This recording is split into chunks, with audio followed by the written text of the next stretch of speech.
வணக்கம். என் பேர் சி. சமீக்ஷா. என் பேர் மனிஷா. என் பேர் பாபு. நாங்கள் கவர்மெண்ட் ஸ்கூல் மாடல் ஸ்கூலில் படிக்கிறோம். 11th ஸ்டாண்டர்ட் படிக்கிறோம். எங்கள் ஸ்கூலில் வந்து 8th and 11th sustainability biodiversity ப்ராஜெக்டில் இன்டர்வியூ எடுக்க போகிறோம். சார் அந்த துறையிலேருந்து என்ஜிஓலேருந்து sir Tirupati sir Sripati sir இருக்காங்க, அஞ்சு மேம் வந்திருக்காங்க. நம்ம ஸ்கூலில் இவங்க வந்து நான் பெருமிதமாக நினச்சிக்கிறேன். ஆரம்பி. கேள்வி கேளுங்க. சும்மா அப்படியே அதை ஓப்பன் பண்ணி சத்தமாக கேட்கணும். சமீக்ஷா சவுண்டு வரணும். நீ ப்ரிப்பேர் பண்ண கொஷின்ஸ் இருக்கும்ல, அதை அப்படியே கேளு. ஜஸ்ட் இது வந்து ஒரு இதுதான். வணக்கம், என்னோடய பேர் ஸ்ரீபதி. நான் வந்து பார்த்தீங்கன்னாக்கா மாஸ்டர் ஆஃப் சோஷியல் ஒர்க் முடிச்சிருக்கிறேன். பிஜி டிப்ளமா கவுன்சிலிங் முடிச்சிருக்கிறேன். நான் கடந்த ஒரு 12 வருஷமாக வந்துட்டு டீச்சிங் ஃபீல்டில் இருக்கிறேன். நான் இந்த பிச்சாண்டிகுளம் ஃபாரஸ்ட் என்ற என்ஜிஓவில் வந்துட்டு 4 வருஷமாக வந்துட்டு என்விரான்மெண்டல் எஜுகேட்டராக நான் ஒர்க் பண்ணியிருக்கேன்.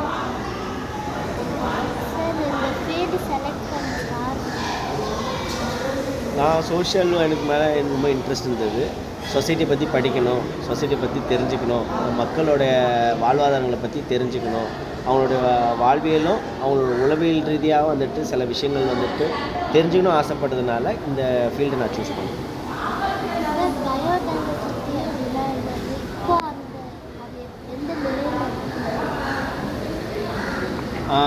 உலகின் உயிர் காப்பு பார்த்திங்கனாக்கா நம்ம பல்லுயிரை வந்துட்டு நம்ம பாதுகாத்தா தான் முடியும்.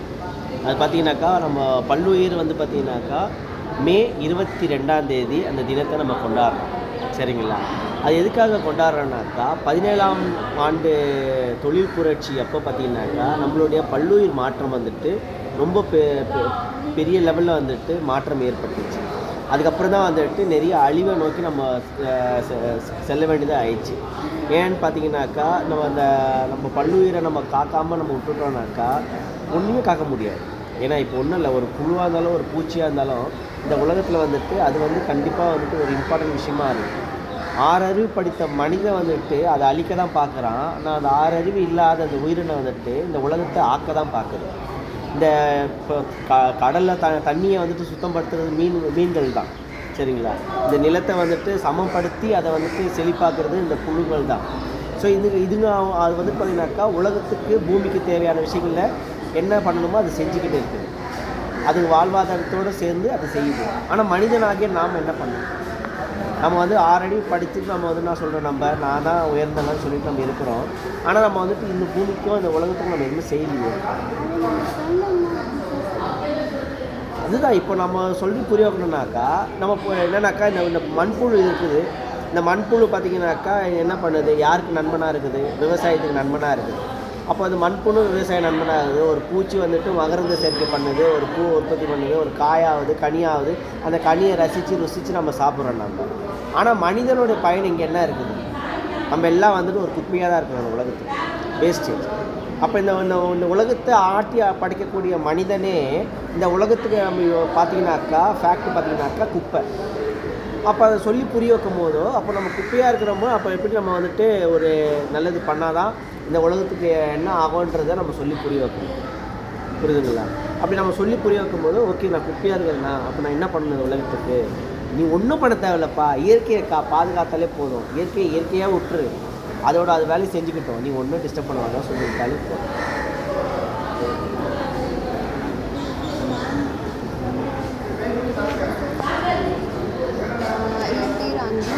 நான் வந்து எம்எஸ்சி ஜுவாலஜி படிக்கிறேன். இப்போ வந்து பிஹெச்டி ஜுவாலஜி பண்ணியிருக்கேன். நான் வந்து இதே ஃபீல்டில் ஜுவாலஜி ஃபீல்ட்லேயே பல வருஷமாக இருக்கேன். ஸோ இப்போது பிச்சாண்டிகுளம் காடு அப்படின்ற என்ஜிஓவில் ஒரு 2 வருஷமாக வந்து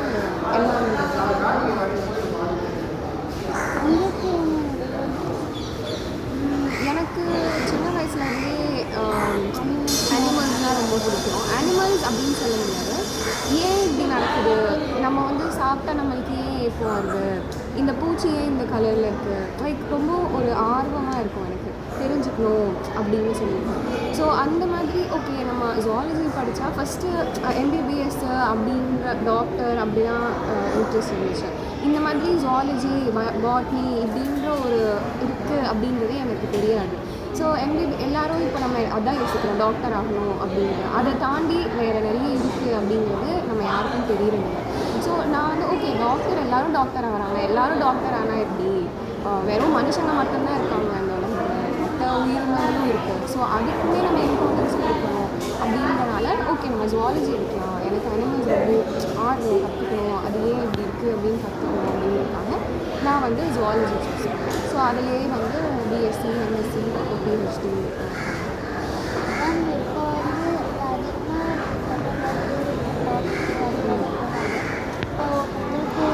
நீங்கள் இதை வந்து இது மாதிரி டாக்டர் இல்லாமல் நீங்கள் இப்போ எப்படி ஹாஸ்பிட்டல் வந்த மாதிரி மற்றவங்களுக்கு சொல்லணும்னா நீங்கள் எந்த மாதிரி சொல்லுங்கள்? ஸோ இது ஒரு நல்ல கேள்வி.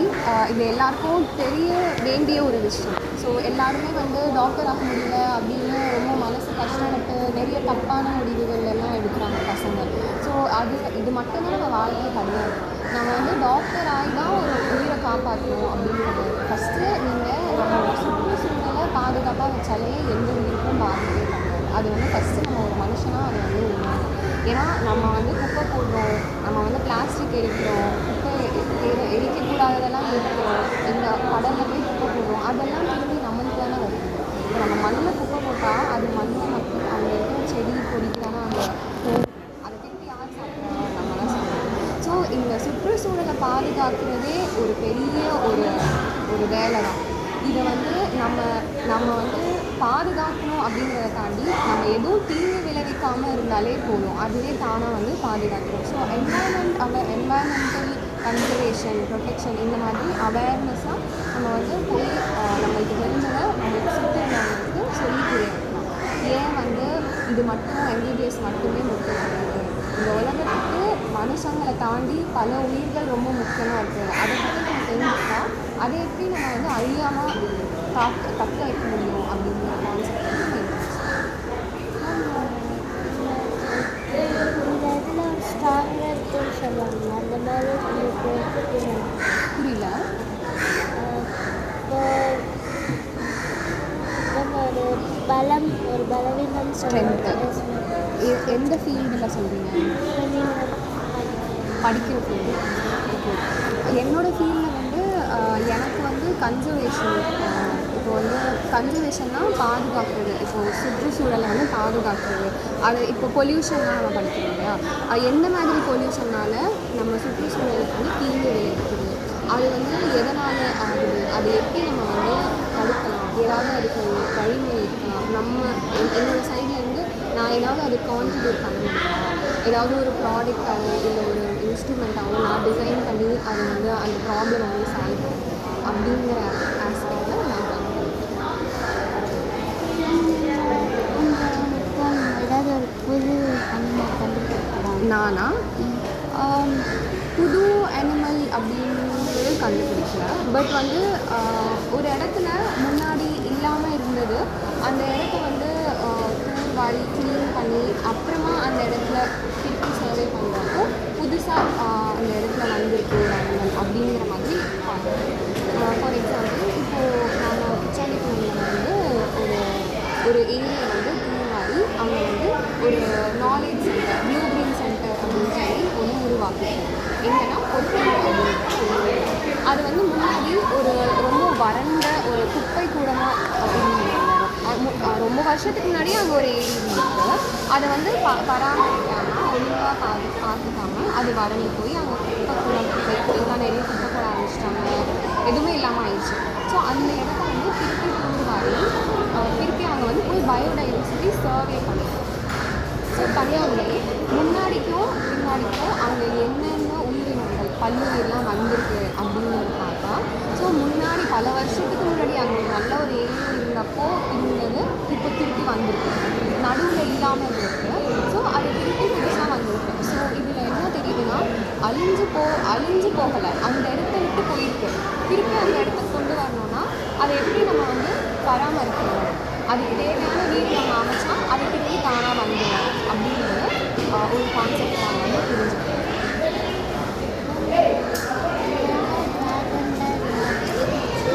அப்படிலாம் சொன்னாங்க. ஏன் இப்போ அதையும் அழிஞ்சிருச்சு? எவல்யூஷன் அப்படிங்கிற கான்செப்ட் வந்து நீங்கள் சயின்ஸில் படிக்கிறீங்க. நீங்கள் சயின்ஸ் உங்கள் கெரியராக இருக்கீங்க காலேஜ் தான். ஸோ பேசிக்கலி எவல்யூஷன் எப்படின்னா அந்த காலத்தில் இப்போ உலகம் வந்து இந்த மாதிரி இருந்தது. நீங்கள் இதெல்லாம் படிச்சிங்கன்னா மனுஷங்க நம்மளே வந்து ரொம்ப டால் ஹைட்டாக நல்லா ஒரு ஜெயண்ட் மாதிரி இருந்தாங்க. ஸோ ஏன் அப்படி இருக்காங்கன்னா அந்த காலத்தில் பூமியோட வெப்பம், அதுக்கப்புறம் பூமி வந்து இந்த மாதிரி சமூகத்தில் ஒரு மாதிரி கழுகுமாங்களா ரொம்ப வந்து அந்த நிலைக்கு ஏற்ற மாதிரி அந்த பூமி. ஸோ இப்போ ட்ராகன் தான் இப்போ ஃபயர்லாம் வரும் அப்படின்னு சொல்கிறாங்க. ட்ராகன் நீங்கள் டைனோசர் சொல்கிறீங்க கரெக்டாக? டைனோசர் தானே சொல்கிறீங்க. டைனோசர் காலத்துலலாம் மனுஷனே இல்லை. டைனோசர்லாம் அழிஞ்சதுக்கப்புறம் தான் மனுஷங்களே வந்தாங்க இந்த உலகத்துக்கு. அது வந்து அது தனியாக ஒரு துறை இருக்குது, ஆர்கியாலஜி அப்படின்னு சொல்லுவாங்க. ஆர்கியாலஜிக்கல் எவிடன்சஸ் இப்போ வந்து நம்ம இறந்து போனால் நம்மளை ஒன்று எரிக்கிறாங்க இல்லை புதைக்கிறாங்க. அந்த காலத்தில் புதைச்சிருப்பாங்க. அனிமல்ஸ்லாம் இறந்துட்டு அப்படியே தானே கிடக்கும். ஸோ அது அப்படியே புதைஞ்சு போகும். ஸோ அது மண்ணுக்கு அடியில் போய் ஃபாசில்னு சொல்லுவாங்க. ஃபாசிலாக ஆயிடும். ஸோ அந்த ஃபாசில் எடுத்து ஆர்கியாலஜிஸ்ட் வந்து டிஎன்ஏ சாம்பிள் இதெல்லாம் வந்து நம்ம பயோடெக்னாலஜி சயின்ஸ் கூட வந்து ரிசர்ச் பண்ணி முடியும். ஸோ வந்து அதில் டிஎன்ஏவாக எடுத்து டெஸ்டிங் கண்டுபிடிப்பாங்க. அப்போ வந்து அதோட வயசும் கண்டுபிடிக்க முடியும், அது என்னது அப்படிங்கிறதும் அதை வச்சு கண்டுபிடிக்கும். ஸோ இந்த மாதிரி தான் வந்து அந்த காலத்தில் பல லட்சக்கணக்கான இயர்ஸ்க்கு முன்னாடி என்னெல்லாம் இருக்குது அப்படிங்கிறத கண்டுபிடிச்சிருக்காங்க.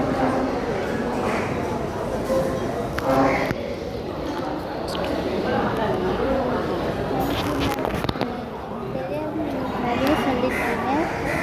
நாங்களும் என்னன்னு புரிஞ்சுக்கிட்டோம். ரொம்ப தேங்க்ஸ். நன்றி.